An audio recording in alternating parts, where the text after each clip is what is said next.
What's going on, everybody? Welcome back, and today we have a new update to the GeForce Now NVIDIA, and it's finally working, so let's get into it. So I was finally able to test this client and it was working pretty solid. I was very happy on how everything was functioning so far. So a few days ago, I just covered this homebrew client, which is a streaming cloud client that you can have on your PS Vita and run all of your games from your library from GeForce Now. We have a new version of 0.3.1 available now. The link will be in the comment section down below, so you can download that VPK and update your GeForce Now. So what's new is that fail launches now show a real reason, stopped burning the retry window errors, NVIDIA already marked as final, game patching no longer looks like a failed launch, fixed account lockout after a crash forced quit, added partial reliable input channel for gamepad plus mid-season bitrate tuning, and finally the catalog now defaults to your own games with a my games / all games toggle. So there was a lot of people that had the same problems like I did when I first installed this application,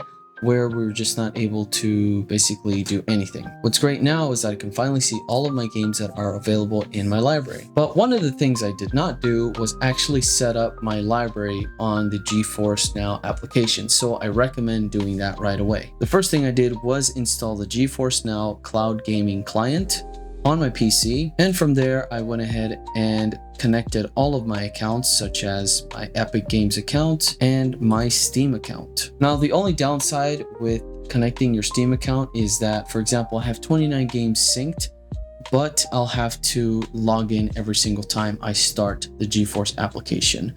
But sometimes I'm already logged into Steam, which is kind of strange, that you can see right there, and I'm able to just play my games that are already in the library. So the accounts that you can connect is Ubisoft, Battle.net, Xbox, Gaijin.net, Steam, and Epic Games. Now, once I got all of my games scanned and my account all set up and logged into the PS Vita, I was able to look at all of my games in my library that was already synced up.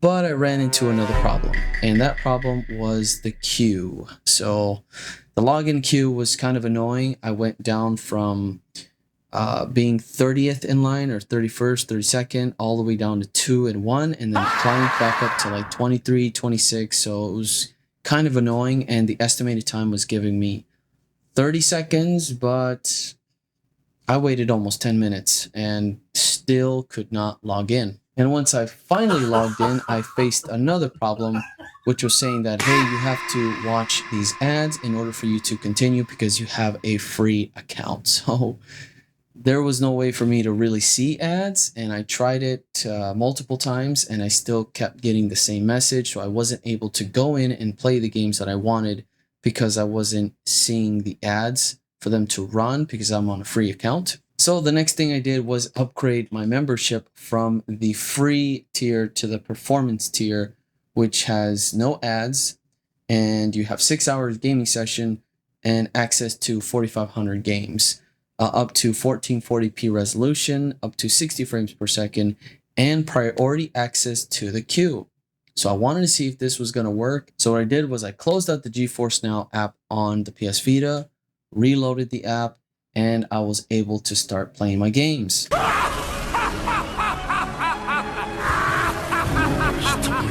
So I got in right away as soon as I paid my $9.99 membership, the monthly membership. I was able to play Spyro, Skyrim, Crash Bandicoot, all the games that I love to play on Steam. Obviously, we're dealing with the PS Vita, and the hardware is questionable, especially when you're streaming these amazing games and titles on your PS Vita. The connection was pretty solid. The internet connection here is not so bad. And I mean, it wasn't too great and it wasn't too awful. I would say there's a lot of room for improvement. Now, I'm not sure if we're just talking about streaming capabilities or the internet capabilities or what the PS Vita is able to stream. And I personally don't think the different tiers of the subscription is going to matter. I think it's more of if the handheld can actually handle those speeds, the internet speeds, to stream those games on your console. So obviously it's pretty cool to have this client on your PS Vita. Is it essential? No, but it's cool to really see how far the PS Vita has come and what we're able to do now with homebrew and just jailbreaking your system and unlocking some of the potential that's there. But would I use this as a streaming handheld console? Most likely no, just because I have the Steam Deck here. That thing is pretty powerful. I have the full-blown version, the 1 terabyte version, and it works great. The beautiful OLED screen on there is just amazing. But if you're just sticking with the PS Vita, I'd say give it a shot and see what you think, and if it's something that you would want to keep on your console. I mean, just having that option is pretty awesome. And like I said, I'm going to be testing this thoroughly and letting you guys know my results as I move on to playing different types of AAA games and moving on to the Ultimate and see if that makes any difference. But yeah, let me know in the comment section what you guys think of this amazing app. It's been running pretty solid on my PS Vita. I'm very happy about it, and hopefully we can make some adjustments so that way the picture is not so choppy when you're turning. And it could be because I'm pushing it to its limit, who knows.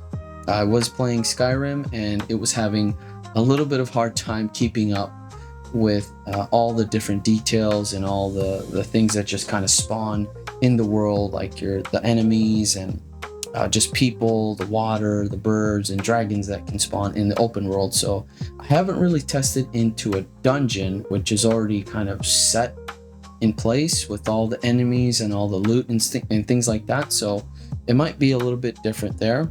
But I saw the same results when I was playing Spyro, which already has everything there, like your enemies, your sheep and your levels and your gems. Everything's already there. You just have to go and basically get to the endpoint to find it or to kill the enemy, right? So they're not technically spawning, because when you load up into a level, everything already loads up, is from my understanding of how that works. But who knows? Let me know in the comment section what you guys think and what we can do to improve on this application. Now, unfortunately, this is not available on VitaDB.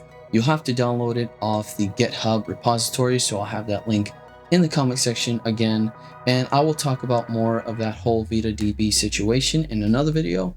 So if you enjoyed this video, make sure to subscribe and hit that notification bell so you don't miss any new updates, and I'll catch you guys on the next one.